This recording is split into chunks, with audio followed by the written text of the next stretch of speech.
സുപ്രധാനമായ രാഷ്ട്രീയ തീരുമാനം കൂടി കൈക്കൊണ്ടിരിക്കുന്നു ഈ സർക്കാർ. ആദ്യം തന്നെ നവകേരള യാത്രയ്ക്കിടെ മുഖ്യമന്ത്രിയുടെ ഗൺമാന്മാരിൽ നിന്ന് മർദ്ദനമേറ്റ അജയ് ജുവൽ കുര്യാക്കോസിനൊപ്പം മനീഷ് മഹിപാൽ ചേരുകയാണ്. മനീഷ്, നേരത്തെ എ ഡി തോമസ് അടക്കം വ്യക്തമാക്കിയിരുന്നു ഈ സർക്കാർ അധികാരമേറ്റാൽ ആഭ്യന്തര വകുപ്പിന് മുന്നിലേക്ക് അന്വേഷണം ആവശ്യപ്പെട്ടുകൊണ്ട് പോകുമെന്ന്. പക്ഷെ അങ്ങനെ പോകേണ്ടി പോലും വരുന്നില്ല. SIT രൂപീകരിക്കും, അന്വേഷണം നടത്തും എന്ന പ്രഖ്യാപനം വന്നിരിക്കുകയാണ്. പരാതിക്കാർക്ക് പറയാനുള്ളത് എന്താണ്? മാധു, 2023 ഡിസംബർ മാസം 15-ാം തീയതിയാണ് മുൻ മുഖ്യമന്ത്രി പിണറായി വിജയന്റെ ഗൺമാൻമാർ സന്ദീപ്, ഒപ്പം തന്നെ അനിൽ കല്ലിയൂര് ആലപ്പുഴയിൽ വെച്ച് KSUവിന്റെ ജില്ലാ പ്രസിഡന്റ് AD തോമസ്, നിലവിലെ ആലപ്പുഴ MLA AD തോമസിനെയും ഒപ്പം തന്നെ യൂത്ത് കോൺഗ്രസിന്റെ സംസ്ഥാന ജനറൽ സെക്രട്ടറി അജയ് ജുവൽ കുര്യാക്കോസിനെയും മർദ്ദിച്ചത്. ആ കേസ് ഇപ്പോഴിതാ 3 വർഷം പിന്നിട്ടിരിക്കുകയാണ്. 15 ഉദ്യോഗസ്ഥർ ആ കേസ് അന്വേഷിച്ചു. ആ കേസ് എങ്ങും എത്താത്തൊരു പശ്ചാത്തലത്തിൽ നിലവിലിതാ മന്ത്രിസഭയുടെ സുപ്രധാനമായ ആദ്യത്തെ തീരുമാനങ്ങളിൽ ഒന്നാണ് ആ കേസ് പുതിയ SIT അന്വേഷിക്കുമെന്നുള്ളത്. പുനരന്വേഷണം പ്രഖ്യാപിച്ചിരിക്കുകയാണ്. ഏതെങ്കിലും അന്ന് മർദ്ദനത്തിനായി അജയ് ജുവൽ കുര്യാക്കോസാണ് നമുക്കൊപ്പമുള്ളത്.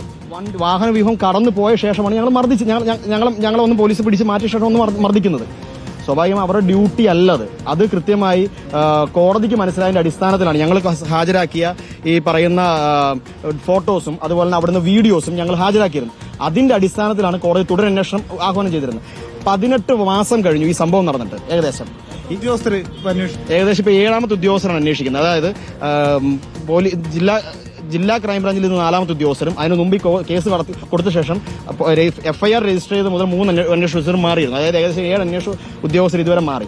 ഇതൊരു SIT തീർച്ചയായിട്ടും നമുക്ക് ന്യായമായി, അന്യായമായി ഞങ്ങൾക്കൊന്നും വേണ്ട. ഞങ്ങൾ അന്നും പറയുന്നുണ്ട്, ന്യായമായി കഴിഞ്ഞ 10 വർഷക്കാലം ഈ നാട്ടിൽ കിടന്ന് അടികൊണ്ട ചെറുപ്പക്കാർക്ക് ന്യായമുണ്ടാവുക എന്നുള്ള, അതിന് വിശ്വാസമുള്ള ഒരു ഏജൻസി, വിശ്വാസമുള്ള ഉദ്യോഗസ്ഥരെ ഏൽപ്പിക്കുക എന്നുള്ളത് മാത്രമാണ് ഞങ്ങൾ പറഞ്ഞത്. ഇതുവരെയുള്ള അന്വേഷണ സംഘങ്ങൾ ഏതെങ്കിലും തെളിവുകളോ സാക്ഷികളോ നിലവിൽ കോടതിയിൽ ഹാജരാക്കിയിട്ടുണ്ടോ? നിലവിൽ കോടതിയിലൊന്നും ഹാജരാക്കുക. അവർ കോടതിയിൽ ഇതൊന്നും കിട്ടിയിട്ടില്ലെന്നാണല്ലോ പറഞ്ഞിരുന്നത്. കോടതിയിൽ അവർ പറഞ്ഞിരുന്നത് എന്താണ്, ഈ പറയുന്ന അവിടെ മുഖ്യമന്ത്രിയുടെ വാഹനം കടന്നു പോയ ശേഷമാണ് ഞങ്ങൾ അവിടെ നിന്ന് അടിക്കുന്നത് എന്ന് പറഞ്ഞ സംഭവം. മുഖ്യമന്ത്രിയുടെ വാഹനം വ്യൂഹം കടന്നു പോയ ശേഷം പോലീസ് മാറ്റി നിർത്തി കഴിഞ്ഞാൽ ഞങ്ങൾ അടിച്ചിരുന്നത്. ആ ഒരു വിഷ്വൽസ് ഹാജരാക്കിയാൽ ഈ കേസിൽ അവരെ പ്രതി ചേർക്കേണ്ടി വരും.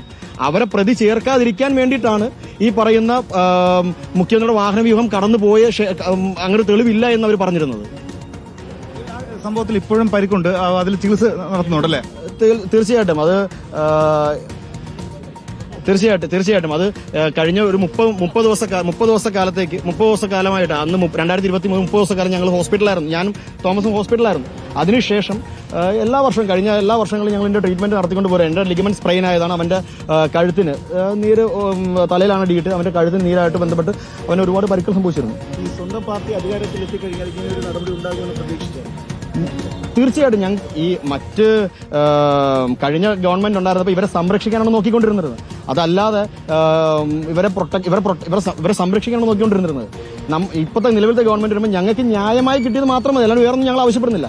എന്താണോ സംഭവം അതിന്റെ ദൃശ്യങ്ങൾ കളക്ട് ചെയ്യുക, കൃത്യമായ സാക്ഷികളോട് ചോദിച്ചതിന്റെ മൊഴി രേഖപ്പെടുത്തുക, ന്യായമായ അന്വേഷണം നടത്തുക, അത് മാത്രമേ ഉള്ളൂ ഞങ്ങളുടെ ആവശ്യം.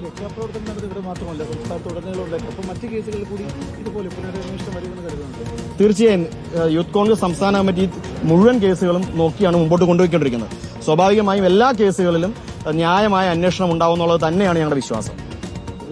AD തോമസ് മാത്രമല്ല, നിങ്ങളെപ്പോലെ ഒരുപാട് പേരാണ് ഇതുപോലെ വലിയ രീതിയിലുള്ള പരിക്ക്, പ്രത്യേകിച്ച് മുഖ്യമന്ത്രിയുടെ ഗഡ്ബന്മാർക്കൊന്നും തന്നെ ഇതുപോലെ മർദ്ദിക്കാനുള്ള ഒരു അവകാശം ഉണ്ടായിരുന്നു. എന്നിട്ടും ഇത്തരത്തിലൊരു മർദ്ദനമുണ്ട്. അന്ന് എന്തായിരുന്നു ആ സാഹചര്യം? വാഹനവ്യൂഹം ഞങ്ങൾ പറഞ്ഞു കഴിഞ്ഞല്ലോ. ആ വാഹനവ്യൂഹം കടന്നു പോയ ശേഷമാണ് ഈ പറയുന്ന മുഖ്യമന്ത്രിയുടെ ഗൺമാൻ ഇറങ്ങി വന്ന് മർദ്ദിക്കുന്നത്. ഞങ്ങൾ ലോക്കൽ പോലീസ് മാറ്റി നിർത്തിയിരിക്കുകയാണ്. അവർക്ക് അവരുടെ ഡ്യൂട്ടി അങ്ങനെ ചെയ്യാനുള്ള യാതൊരു വിധത്തിലുള്ള അവകാശവും ഇല്ല. അവരത് അതാണല്ലോ നമ്മൾ നിയമപരമായി പോരാട്ടം നടത്തുന്നതിന്റെ കാരണം. അവർക്കത് ചെയ്യാനുള്ള അധികാരമില്ല. അത് അന്നത്തെ മുഖ്യമന്ത്രിയായിട്ടുള്ള ബഹുമാനപ്പെട്ട പിണറായി വിജയൻ പറഞ്ഞിരുന്ന കാരണം ഉണ്ടെന്നാണ് ഈ പറയുന്ന ഇത് രക്ഷാപ്രവർത്തനം. മാധു, അങ്ങനെ ഈ കേസിൽ ഒരു SIT സംഘം വരുന്നതിന്റെ വലിയ പ്രതീക്ഷ എന്താണെങ്കിലും ഇപ്പോഴിതാ മർദ്ദനത്തിനിരയായ അജയ് ജുവൽ കുര്യാക്കോസിനും AD തോമസിനുമുണ്ട്. ശരി, മനീഷ് മഹിപാലാണ് വിവരങ്ങൾ നൽകിയത്. നമ്മൾ അവരുടെ പ്രതികരണം കേൾക്കുകയും ചെയ്തു. സർക്കാരിൽ നിന്ന് ന്യായമായ കാര്യങ്ങൾ മാത്രമേ പ്രതീക്ഷിക്കുന്നുള്ളൂ. ഈ സർക്കാർ അധികാരത്തിൽ വന്നതുകൊണ്ട് എന്തെങ്കിലും പ്രതീക്ഷിക്കുകയല്ല, ന്യായമായ കാര്യങ്ങൾ മാത്രമേ പ്രതീക്ഷിക്കുന്നുള്ളൂ എന്നാണ് അജയ് ജുവൽ കുര്യാക്കോസ് ഇപ്പോൾ പറഞ്ഞത്. എ ഡി തോമസ് അജയ് ജുവൽ കുര്യാക്കോസിനുമാണ് മർദ്ദനം അന്ന് ഉണ്ടായത്. അവിടെ ലോക്കൽ പോലീസ് അവരെ പിടിച്ചു മാറ്റി അവർ തിരിഞ്ഞു നടക്കുന്നതിനിടയിലാണ് ആ വാഹനത്തിൽ നിന്ന് ഇറങ്ങി വന്ന മുഖ്യമന്ത്രിയുടെ ഗൺമാന്മാരടക്കം വലിയ ആക്രമണം നടത്തിയത് എന്നുള്ളതാണ് നമുക്ക് ആ ദൃശ്യങ്ങൾ കാണുമ്പോൾ മനസ്സിലാകും. ആ പോലീസുകാരടക്കം ഞെട്ടിത്തിരിഞ്ഞു നോക്കുന്നുണ്ട് എന്താണ് സംഭവിക്കുന്നത് എന്നത്. അത്രമേൽ അപ്രതീക്ഷിതമായ ഒരു ആക്രമണമാണ് അന്ന് അവരിൽ നിന്നുണ്ടായത് എന്നതാണ് ഏറ്റവും പ്രധാനം.